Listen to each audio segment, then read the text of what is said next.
Юрию Петровичу. Спасибо за собаку. Вот результат. Итак, здравствуйте, дорогие друзья, вы на канале Клевая Рыбалка, меня зовут Вячеслав. И сегодня я в гостях у Борисова Юрия Петровича.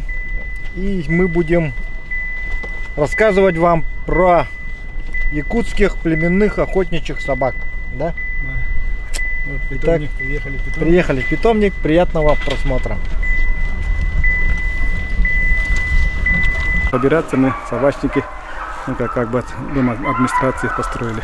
Пока не закончили, ну протянули газ, электричество. И со временем мы хотим здесь сделать такой гостевой дом, где будем собираться мы, собачники. Но это трофеи наших собак. У нас приобретают собаки, и мы охотимся. И вот нам алинские наши.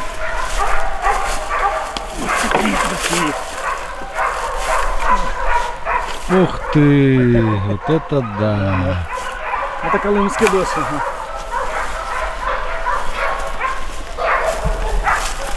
Ну, считается колымский лось один из самых тоже больших лосей.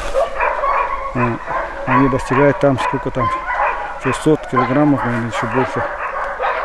И вот такие рога вот у них бывают. Каждый год это рога они у них падают, и каждый год по новой вырастают вот такие огромные рога. Вот это дом охранника, ветеринарный пункт это у нас.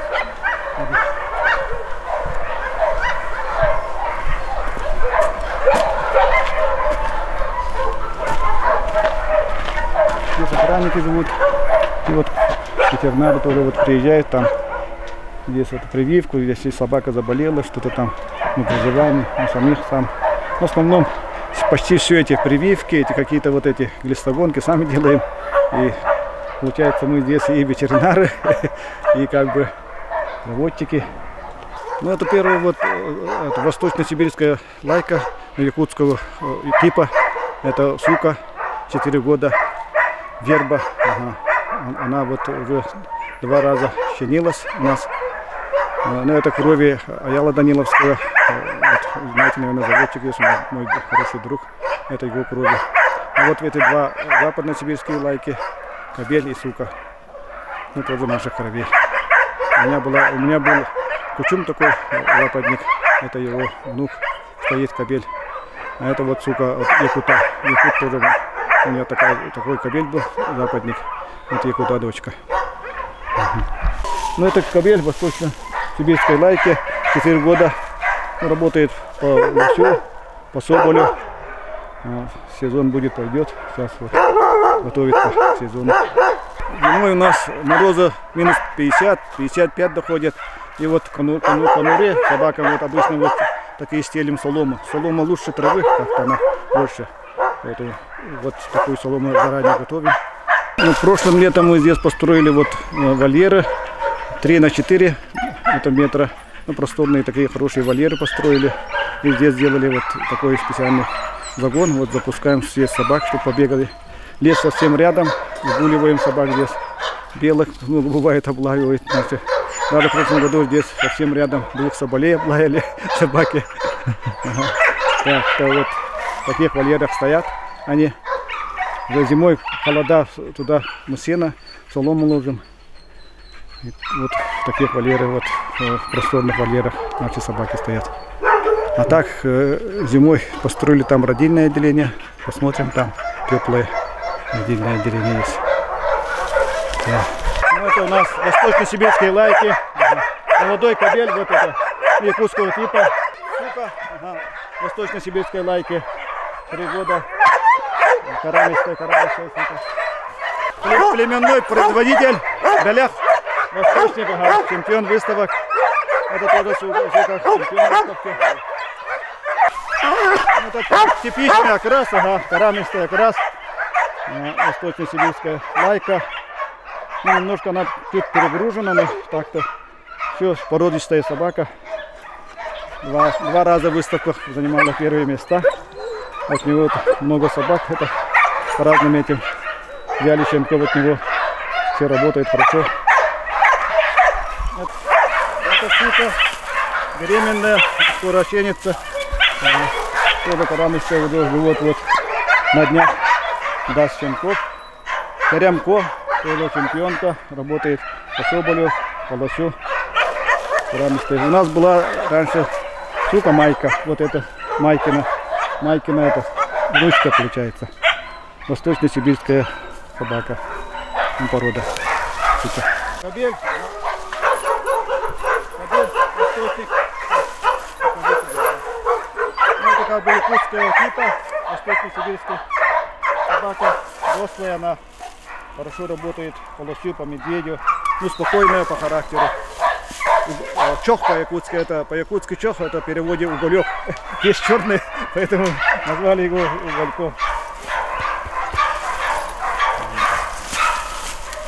Тип такой спокойный у него, а вообще в лесу преображается, вообще совсем другим становится. Так-то с виду спокойно. На медведя вообще хорошо работает с схватками. Вот видно, что он растянутый, вот такой костяк хороший. Вот где-то 64, наверное, 65 будет полки. Восточно-сибирская лайка. Ага. Мне вот это, я поменялся с другом, у меня в Иркутске есть друг, Петр Балдакшинов. Я ему отправил щенка, он мне вот тоже свою суку отправил. Ну где-то 5-6 месяцев будет, 6-й месяц. Девочка, я думаю, будет рослой. Это хомуска, восточно-сибирская лайка. У нас есть заводчица Кюндей Павлова. Она вот у нас пока вот поставила эту собаку. Ну, хорошо работает по медведю, по соболю работает, тоже достойная собака. Типичная западно-сибирская лайка, сука Соня, давайте. Она тоже очень активная, чемпионка нескольких выставок. Она у нас вот как племенной тоже стоит, работает по соболю. Ну, хорошая такая племенная собака. Это восточно-сибирская лайка, ей только 6, ну, где-то 6 месяцев, ага, все у нее все впереди. А так я вижу, что она будет рослая, растянутая. И типичная восточно-сибирская тоже. Ну, окрас серый, ну, серый окрас тоже у этих восточников бывает такой окрас. И посмотрим, что от нее выйдет. Ну, это восточно-сибирская лайка, якутских кровей, тоже Юка звать, ей 5 лет. Вот был помет, осталась девочка одна. Ну, вот белый, она тоже хорошо работает по лосю. Так-то она, вот, знает, наверное, заводчик знает, наверное, Борисов Егор Егорович. У него была это юдом и крыса этих кровей, вот это. Ну-ка, сейчас щенка посмотрим. Ага, щенок один. Одна девочка осталась пока. Девочка восточно-сибирской лайки. Ну, скоро будет 2 месяца будет, ага. 2 месяца. Погладьте. Можете погладить.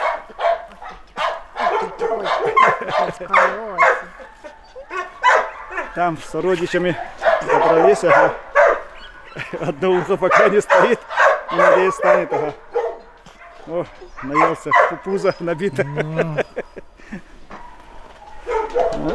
Сейчас мама кормит, да, его или? Нет, дополнительно кормим. У мамы уже молоко закончилось. Старая сука у нас это уже, ага, восточно-сибирской лайки. Ну, сейчас пока не вязали ее, уже как бы у нас как ветеран наш. Уже где-то 8 лет, ну, наверное, не будем вязать уже.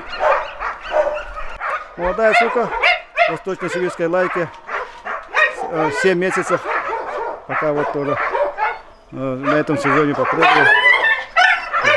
Так-то очень активная сука. Западно-сибирская лайка белка, 2 года. И пока вот тоже стоит, ага. Будем вязать. Так-то работает по соболю. Медведя лает. Это якута, у меня был якут, это якута дочка. Ага. Западно-сибирская лайка. Западно-сибирская лайка умка, 3 года. Тоже сука. У нас вот в журнале есть автор, Малыгин Арнольд, ему 84 года. Ему негде поставить, его попросил нам поставить свою собаку. Ну, работает по соболю эта собака. Работает вот собака. Молодой кобель восточно-сибирской лайки, 2,5 года ему тоже в прошлом году работал по лосю. А так вот, типичная восточно-сибирская типичная лайка. А вот очень активный такой кобель. Аборигенная сука, это Тескей звать, это сука кличка Тескей. Ну, она рослая сука, типа нюрбинской крови, Аяла Данилова собака. Работает, по лосю работает, а так сама такая рослая, растянутая, аборигенная сибирская лайка, тоже якутских кровей. Это сука хаста, это бровастая, вот видно, очень красивые брови, посмотрите. Ну тоже такая наша вот якутских кровей сука, племенная сука наша. Западно-сибирская лайка сука, корячана, где-то ей уже 8 лет. Это у меня была сука Чайна, это прямая дочка Чайны. Хорошо работает по соболю, по лосю работает, уже стареет. Наша тоже одна из племенных сук. Корячана. Наш друг, вот Лукин Иннокентий, заводчик тоже, он вот на днях подарил суку на восточно-сибирской лайке. Но пока она к нам не привыкла, вот только недавно привезли. Рослая такая восточно-сибирская собака, это сука, 1,5 года ей. Это кобель, Харги, ему 6 лет, восточно-сибирская лайка, тоже хорошо работает по медведю, по лосю работает. Ну, одна из самых наших красивых лаек, племенной кобель Харги.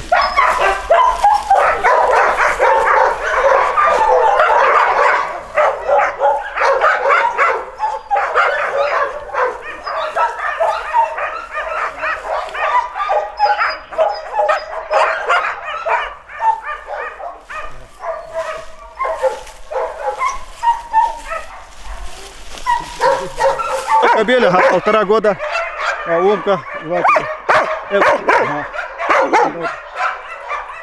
отец Умка ему, его тоже назвали.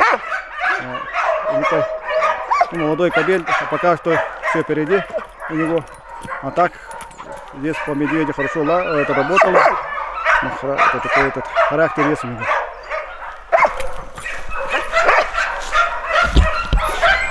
Это Квидана. Тоже наших аборигенных кровей. Сука, ей где-то 8 лет будет. У нас очень хорошо работает по лосю. Поиск где-то около километра ходит. Вот так. Дает хорошее потомство. Ну, вот, мы в прошлом году построили родильное отделение на 6 там вольеров. Зимой минус 50 собаки Таша в теплом помещении щенятся. Это очень удобно и для собак, и для щенков. Раньше вот прямо вот в конурах они щенились. А это вот специально для собак делали родильное отделение. Ну раньше они, скажем, в естественной среде щенили. Бывали там хвост отморозят, ушки отморозят. Вот готовят корм для собак. Работники каждый день. По 3 таких бачка готовят. Ну там крупа, мясо. Такое. Вот собираемся построить здесь теплый тоже кормокухню сделать. И дробилка. Я из деревни привез дробильный вот такой аппарат, который будем дробить кости, голову. Вот такой вот планов такой. Ну, вот такой ошейник медведю новый приготовили. Каждый год меняем такие ошейники, чтобы не натерло шею. Такой мощный ошейник строп-лен. Специально вот фала и строп-ленты. Лента делает. У меня друг вот Котовцев Герман это все шьет. Ручная работа. Эксклюзивная притом.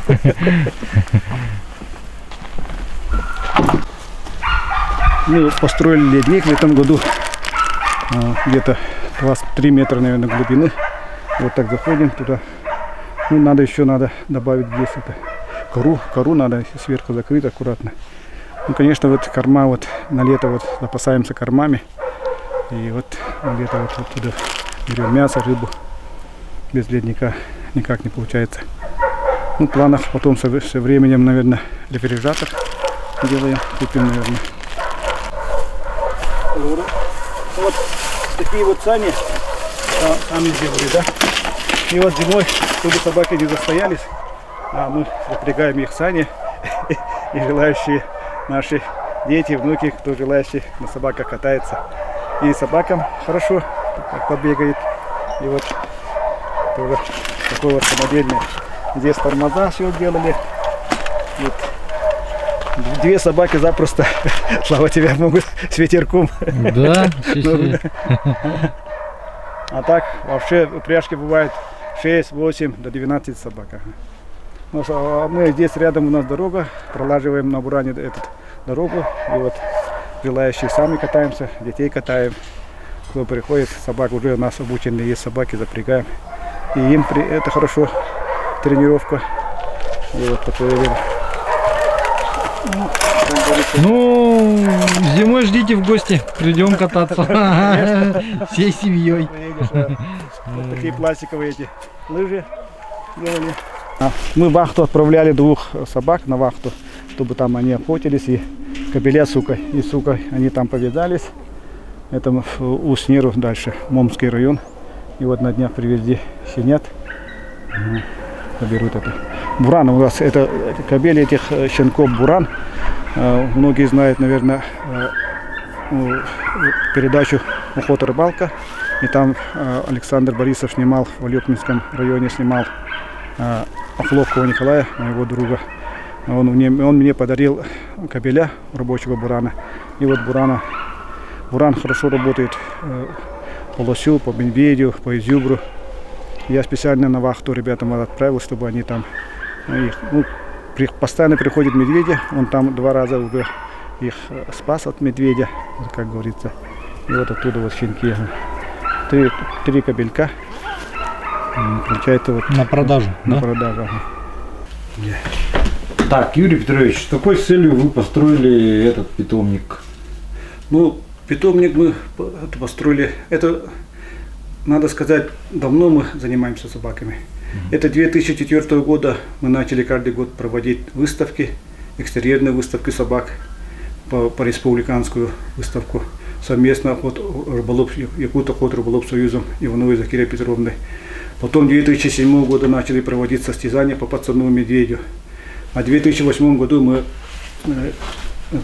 участвовали в Москве на открытых состязаниях по подсадному медведю в Кирсановке. И наша команда заняла 1-е место в этом состязаниях. Я хочу сказать, в 1905 году такая вот была знаменитая княгиня собаковод Дмитриева Сулейма, Мария Дмитриева Сулейма.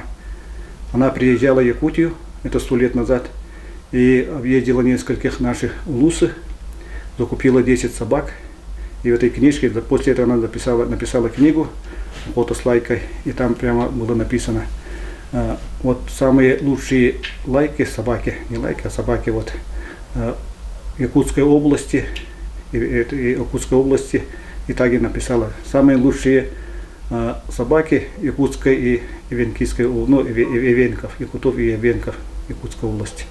Поэтому вот я хочу сказать, вот через 100 лет мы в 2008 году это доказали. Ну, конечно, наши предки испокон веков охотились собаками. Они вывели таким, ну, народной селекцией вывели свою аборигенную якутскую охотничью лайку, которая отвечает всем нашим требованиям. Вот такой мороз, летом такая жара у нас. И вот эти собаки, вот они вывели такую собаку. Ну, наша задача, вот построил питомник, такая задача была, чтобы сохранить нашу охотничью аборигенную лайку, нашу вот якутскую охотничью лайку. Есть такие, конечно, собаки, много по всей республике, но, к сожалению, вот эта порода пока не признана официально по России. Поэтому вот наша задача вот это возродить и оставить для будущего поколения нашу вот аборигенную собаку. Так, вы содержите много белых лаек. Вот я заметил сейчас, в чем преимущество именно белых лаек? Да, я вот тоже всем рассказываю про преимущество белых лаек. Ну, во-первых, по чернотропу, когда охотишься ты в лесу, по чернотропу собаку издалека видно. Ты уже контролируешь, где твоя собака бегает, уже видишь, белая собака вот издалека видно. И когда собаки кого-то остановили, ты начинаешь уже это подкрадываться, и первым делом видишь свою собаку, и ориентир делаешь на собаку. Потом уже замечаешь где-то в кустах, это, ну, вот в лесу, это зверя замечаешь. И при стрельбе это очень помогает, потому что бывает, многие, вот, например, если черная собака там кого-то стрелять, могут и собаку попасть или как-то. Это первая такая это задача. Вторая, вот, второе преимущество, вот когда по снегу, да, охотиться. Я знаю охотника, заводчика, старик Алексей Николай Николаевич. Он 35 лет охотился с собаками, и он мне рассказывал, сперва держал разные масти, да, и черные были, и, ну, там разных у него масти были. Потом он потихоньку уже методом, ну, своего тыка, как сказать, методом это пришел к выводу, что белая собака быстрее загоняет соболя. По снегу соболь уже как бы не видит хорошо собаку, и она подпускает, и вот они быстрее загоняют на дерево белые лайки. Поэтому у него сейчас 6 собак, и все белые. Это тоже хорошее преимущество. Так, еще вот на севере, да, и наши предки тоже сейчас тоже охотятся на гуся, вот, охотятся с белой собакой. Привязывают вот возле этих профилей, привязывают белую собаку на длинной веревке.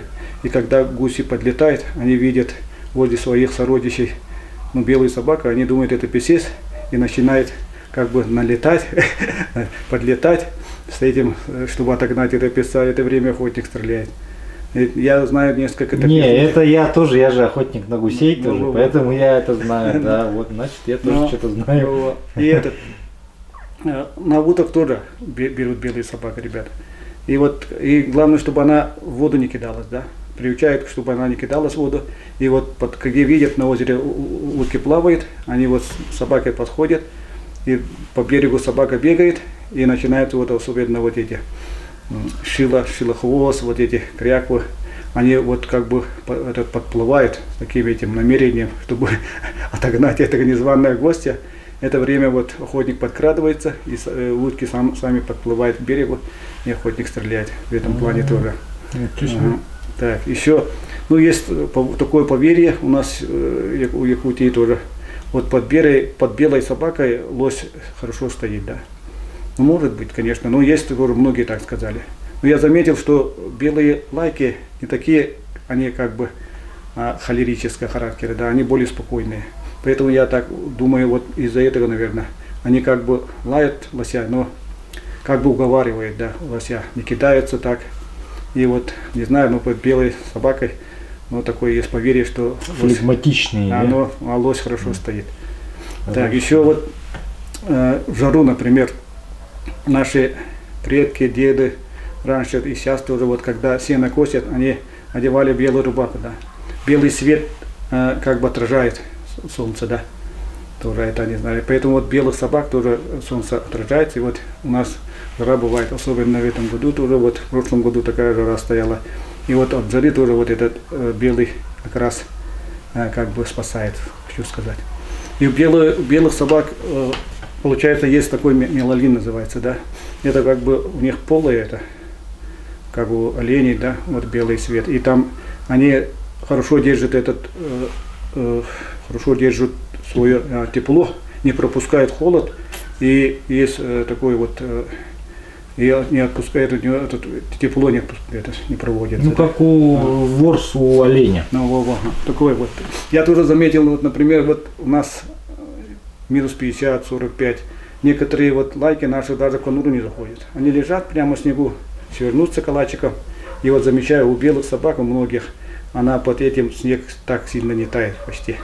А вот у других вот это как раз прям вот ямка такая ледяная образуется. Поэтому я вот заметил, что они могут, вот теплоотдача не давать, и вот этот, ну, такое вот хорошее качество есть. Так, еще вот обычно вот в лесу, когда собака за кем-то погонится, ну, где-то через какое-то время прибежит, и это первым делом мы проверяем собаку, она может кого-то поймала, там ну, следы крови там. У белой собаки сразу вот в лапах, на пасте сразу видно, если она какую-то добычу там кого-то поймала или что-то. И сразу у белой собаки видно вот этот ну, красный вот крови, там белые как раз. Так еще вот белых собак, это, как говорится, у заводчиков, даже опытные заводчики, они бывают пропускают течку, да. Вот надо постоянно проверять. Вот у черных собак тоже вот хорошо не видно, когда вот это. А у белых сразу видно. Если течка началась, там кровить началось, и у белых сразу заметишь. Но это тоже немаловажный фактор для разведения вот собак. И вот я заметил, вот белым собакам мошкара, там эти комары, они больше липнут, садятся вот черных собак, облепляют. А у белых что-то там есть такое вот. Поэтому вот белые, вот там что-то вот палатка белая бывает, они более-менее там. В том плане тоже вот белая собака, как бы преимущество есть в этом плане. Так, еще вот, ну, как говорится, у нас это 9 месяцев зимы, да. Снег для нас, якутов, это как бы символ такой вот. Символ Якутии, можно сказать, практически. Да, символ Якутии, поэтому вот я вот люблю белых собак. Ага. И в последнее время вот с центральных областей России тоже мне вот заказывают белых собак, потому что они говорят, там на кабана охотятся, вот там черные не видно. Тоже бывает, надо, чтобы он же и по сумеркам там у них тоже у них камышах, это в этих зарослях. Да. Это очень удобно, когда белая собака видно, вот когда стреляешь. Бывает, там собаку можно попасть. Поэтому вот мне звонят, говорят, хотим на кабана охотиться, заказывают белую собаку. Так что вот там больше 10 преимуществ белых собак. Я называю снежные псы Якутии. Мои, ну как бы такая своя линия у нас белых собак будет.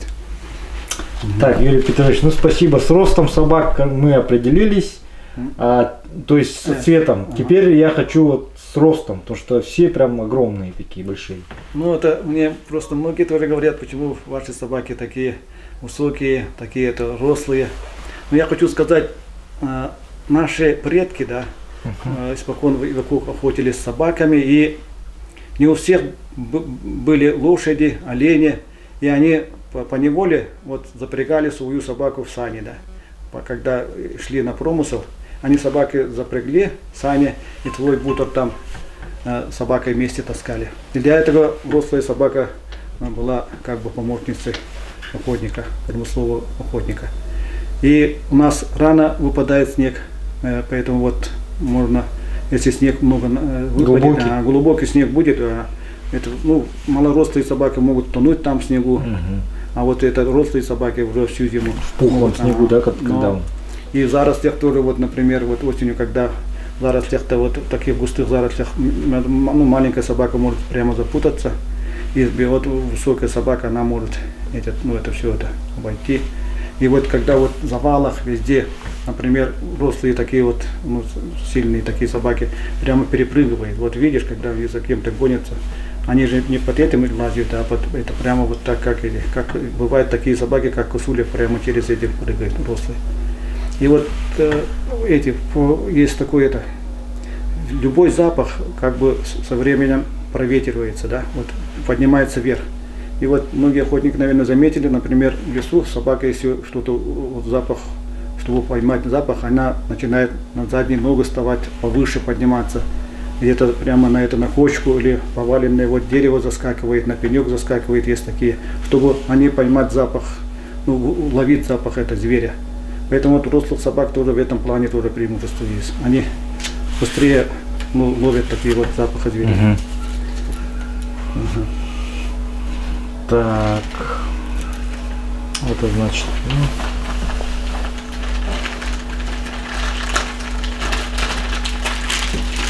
А вообще откуда у вас были заказы на собак, откуда берут и Ну, как, куда отправлять? Ну, с разных областей, да, почти по всем этим регионам России отправляем. Ну, самый дальний мне вот получалось, вот несколько лет назад отправили в Швецию 2 собак. Кобеля и суку, Батас и Пурга. Они там, им понравилось эти наши собаки. И они еще хотели заказать, но сейчас вот с пандемией, как-то вот это границей пока это приостановлено. А так в Швеции вот они хорошо показали полосу работу, две наши белые собаки. У меня брали собак в Южной Корее. Вот в 2017 году была в Туле выставка охотничьих собак, российская выставка, которая проходит 5 лет один раз. И наша команда вот ездила туда тоже с собаками. Мы отправляли туда 4 собаки. И там как раз были корейцы в Южной Корее. Они увидели наших собак и после выставки прилетели в Якутск, чтобы купить у нас якутских баек. И вот купили нас, у меня купили, у ребят купили. И они, у них, оказывается, в Южной Корее этот кабан как бы вредитель, да. Им дают за это тоже даже премию дают, кто больше кабана добудет. И вот заядлые охотники с Южной Кореи приехали, посмотрели наших собак, на деле проверили и купили несколько наших собак.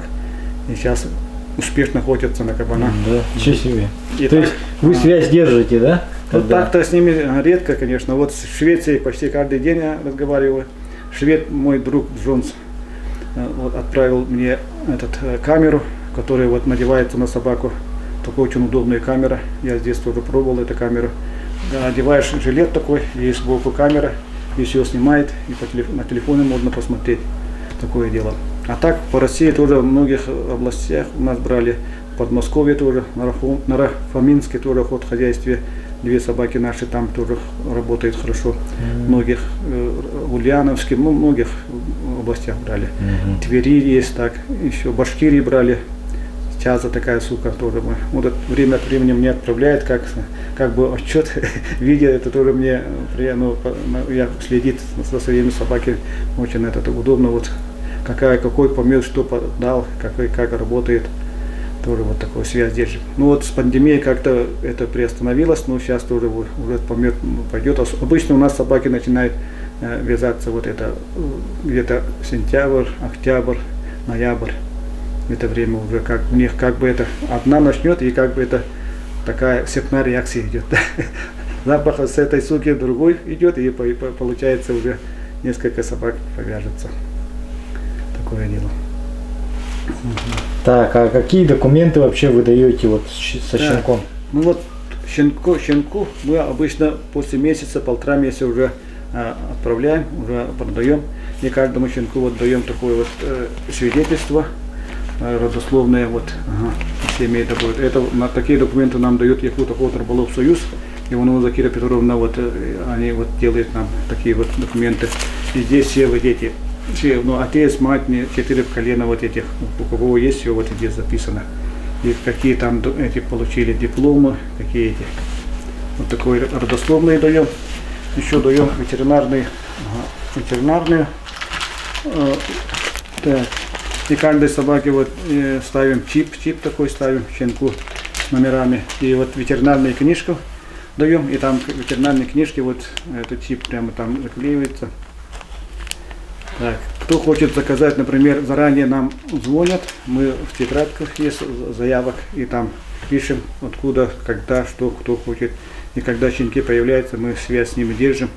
И перед отправкой, конечно, вот это глистогоним собак.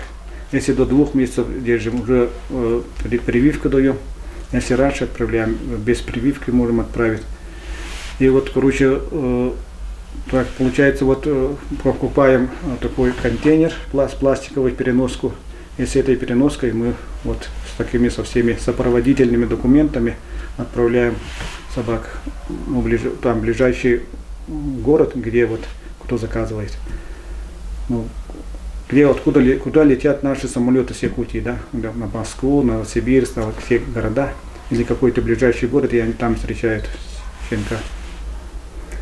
Такое вот дело. Ну там бывает кто-то западника закажет, кто-то восточника, кто-то аборигенного кобеля заказывает. И вот насчет, когда берут собак, у меня многие просят клички, да, собак. Какую кличку дать собакам? Ну я первое время начинал вот писать клички, и у меня получилась вот такая толстая тетрадка, общая тетрадь. Я кличку пишу и с переводом, да. Потом все это мне надоело, и решил я вот выпустить такую вот книжку, да. покажи-ка. Как зовут тебя, дружок, называется, да? Книжка. Угу. Так, и здесь в этой книжке больше 1000 кличек собак, да? И все с переводами, да?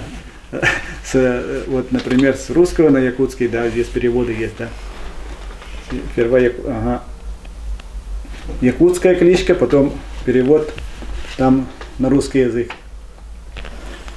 И вот сейчас, когда спрашивают кличку, я им говорю, давайте вот возьмите книжку и там сами найдете кличку.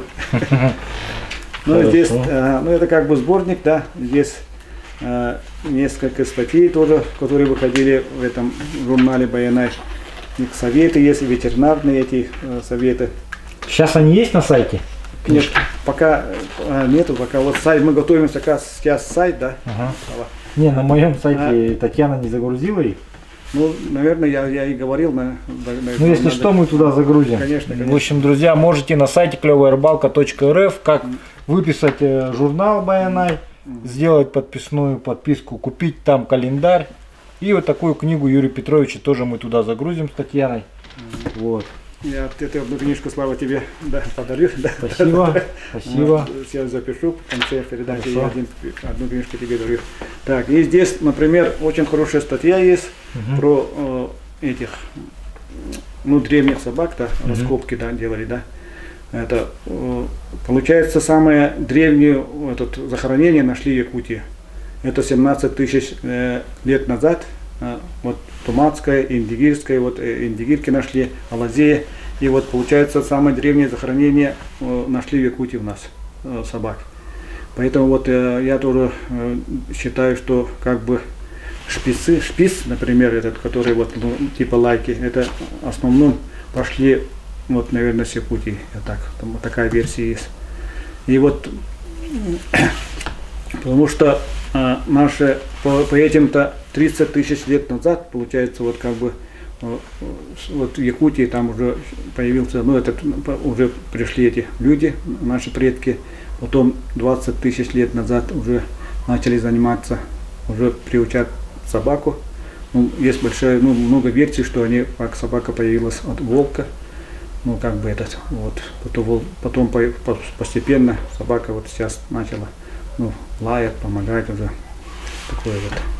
И получается вот там этой статье очень интересная, там тоже, кто приобретет эту книгу, там почитайте тоже, как это наш, вот несколько захоронений нашли, таких этих, ну, древних захоронений собак. Ну, я еще могу, ну, смею предположить то, что скорее всего, значит, собака, которая здесь жила, в то время она уже, ну, застала еще эпоху мамонтов, потому что это 10 тысяч лет, это же как бы там в то время все и происходило.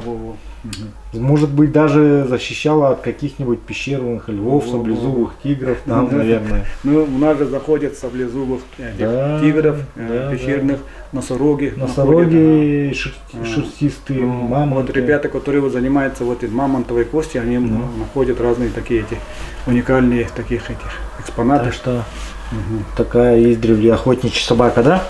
Так, а по цене что скажете по щенкам? Ну, я хочу сказать, это цена у нас как бы разная бывает. У нас у нас клуб любителей охотничьих собак Баянай, да. Это членам клуба подешевле мы, конечно, скидка, продаем. Потому что они члены клуба. Ну, членам клуба подешевле продаем. А вот за пределы, ну, тоже небольшая, конечно, сказать, если 25 тысяч, это наш щенок стоит, да, отправить. И там надо купить будет этот контейнер. Это 2,5, наверное, потом, ну, тысяч с чем-то. И контейнер, и ветеринарная справка. Ну, где-то 25 прибавится с перевозкой, тоже 3-4 тысячи берут. Грубо 5 тысяч. Ну, 5 тысяч. 30 тысяч рублей. 30 тысяч. Нормальная цена. Ну, поэтому, если кто заказывает, я вот прошу, чтобы они хоть немножко задаток дали, 5 тысяч сколько-то. А то бывает, заказывает, потом в последний момент кто-то там что-то откажется, потом вот разные такое бывает. Поэтому а тоже вот отправлять тоже канительно, конечно, вот надо все справки делать, потом у нас же обычно рейс рано утром летит, Поэтому везем, первый день везем в порт, все это оформляем документы, все, потом обратно привозим в питомник. На завтра в 5 утра ехать надо на самолет, тоже вот щенка отправить. Тоже, конечно, канительно, но что это делаешь, люди просят, и мы такое дело, ну, помогаем им в этом плане. Так, вот 2004 года, я сказал, ежегодно проводим выставки, да, выставка экстерьерная, выставка собак. И там три породы бывает. Западно-сибирские собаки, восточно-сибирские и якутские, вот охотничьи аборигенные собаки участвуют в этих выставках. И три породы так. И младшая группа, средняя, старшая группа. И вот начиная 2004 года к нам вот постоянно впервые приезжали эксперты. Обревка Сергей Михайлович, это из Иркутска. Он постоянно тоже к нам помогал в первое время. Потом Зайцев Валентин Викторович очень постоянно тоже очень долго к нам вот на выставку приезжал. Приезжали также другие эти эксперты. Там приезжала корифей охотничьего собаководства Войлочникова Светлана Дмитриевна сама. Она была у нас, ей очень понравилась Якутия. Вот она, вот корифей нашего собаководства была, она вот тоже судила эту выставку. Это ее книга? Да, это ее книга. Ага. Они с мужем вот такую хорошую книгу издали в свое время. Прямо это настольная тоже книга, там все, я очень люблю. 82-й год, когда я родился. Ничего себе. Да. Подождите, а это что такое? Георгий Михайлович Корякин? Это печать? Это печать, ага. Надя мне вот подарили. Такая книга, вот, друзья. Вот. Так, еще, многие приезжали к нам, да. Сама вот начальник Росохотрыболов-Союз Кузина Марина Георгиевна была у нас, приезжала. Гололобов Константин, Костя Гололова. Есть Костя Гололов, он тоже нас судил, помогал нам это. И очень в прошлом году выпустил очень такую интересную книгу о восточно-сибирской лайке и не только. Такая вот интересная очень книга. Здесь очень много интересных этих фактов, фотографий. Собрал целая такая научная работа. И книга, конечно, стоит денег, 6 тысяч стоит, но я думаю, того стоит эта такая книга. Это как бы настольная книга всех будет собаководов. Да? Собаководов, ага, очень интересная книга. Также к нам приезжали Кулаков, там Курилкин, там все их знаменитые эксперты, там очень много было. Попов Александр был. Так, каждый год мы почти меняли, да, этих. И все они приезжали, помогали нам в проведении выставки, судили. Экстерьерную выставку судили, состязания по медведю судили. Я благодарен всем за помощь вот нам возрождение якутской лайки этим экспертам. Молчанов Александр несколько раз приезжал с Камчатки, так что вот многие нам помогали. А так мы тоже по улусам ездили, там проводили выставку, выводку собак. Если так взять по Якутии такой, статистику, да, у нас 400 с чем-то деревень, да, несколько городов. Почти каждой деревне по 100 собак. Конечно, не все лайки, да, там есть только такие смешанные. Но если так взять, грубо, где-то выходит 80-100 тысяч собак, чисто вот лаек и лайкоподобных собак по всей республике. Из них тоже очень много там хороших породных есть, аборигенные есть. Поэтому вот многие занимаются, много заводчиков у нас есть, этими занимаются вот лайками. В последнее время вот после выставок они начали уже, я говорю, многих нас эти собаки наши дружили, да. Смотря вот приходят на выставку, смотрят какая-то собака, вот и начинают с хозяином уже дружить. И так что быстро этот процесс пошел. В первое время, конечно, экстерьеры как-то не очень такие были, а потом уже народ видит, какая собака красивая, как работает в лесу. И несколько групп у нас в этом есть, в WhatsApp-группе, вот общаемся постоянно в этом плане. Очень многие занимаются собаками. И надеюсь, это будет очень большое подспорье для возрождения якутской охотничьей лайки нашей аборигенной. А еще вот, Юрий Петрович, вы сейчас сказали, что ваши собаки спасли от медведя вот, где-то, да? То есть у вас еще есть притравка, я так понял, да? Ну, это, многие говорят так, притравка, но это как бы испытание, если так сказать. Но медведя мы держим, конечно, но это, кому-то, конечно, не нравится. В последнее время начали это большой такой, пошел ажиотаж пошел против этих. Но я считаю, что многие мне вот после, они познакомились с медведем, да, пришли, познакомили собаку, и мне многие звонят. Вот после этого, как наша собака в лесу, когда они собирали грибы, там по ягодам ходили, и при встрече с медведем эта собака спасла их, отогнала это. Поэтому вот я для этого считаю, надо обязательно такое дело, потому что в Якутии очень много медведей, каждый год случается очень много травежа. Они даже сегодня по WhatsApp пришло, там лошадь прямо половина, это шкуру содрана медведями. Волки тоже сейчас тоже, я не пойму. В поселки заходят последние года, прямо. И вот на людей нападают, тоже каждый год таким летальным исходом тоже случаи бывает. Ну по России-то вообще много. И поэтому я считаю, сейчас мне друзья оленеводы говорят, раньше ружье куда-то выкидывали, говорят, пришли, куда-то положили, а сейчас рядом держат прямо, потому что медведи очень, они же семей там кочуют, да, и прямо ружье наготове держат. И очень опасно, случаи, очень каждый год такие случаи бывают. Поэтому надо обязательно таких собак, не вся собака, не любая собака лает медведя, это от 100 собак, там от силы 5-6 могут хорошо работать по медведю. А тяпкать-то просто отметить, могут несколько, а именно хорошо работает это. Такая линия, это медвежья линия, такую линию надо держать, я считаю. И надо специально такую программу сделать, чтобы очень много сейчас вахтовых поселков у нас, да, коневоды, лесу, оленеводы, и чтобы защитить их, обязательно им надо такие собаки, которые не боятся, в любой момент могут там отогнать или как-то там схватиться с медведем, спасти жизнь. И я считаю, даже одна спасенная жизнь, да, того стоит, чтобы содержать этого медведя, чтобы обучать такому собак, такому делу. Спасибо, Юрий Петрович, вопросы у меня закончились. Вот, дорогие друзья, спасибо Юрию Петровичу за уделенное нам время. Кто занимается собаками, кто хочет хорошую охотничью якутскую аборигенную собаку, либо западносибирскую, восточносибирскую, это уже выбирать вам. Смело можете заказывать собаку у Юрия Петровича в его охотничьем клубе Баянай. Также, друзья, заказывайте журнал Баянай, заходите на сайт Клевая Рыбалка, заказывайте книгу Юрия Петровича, выписывайте календари на 2023 год. Всем хорошего настроения, друзья, всем спасибо за просмотр. Ставьте ваши лайки, делитесь этим видео с вашими друзьями. Всем пока!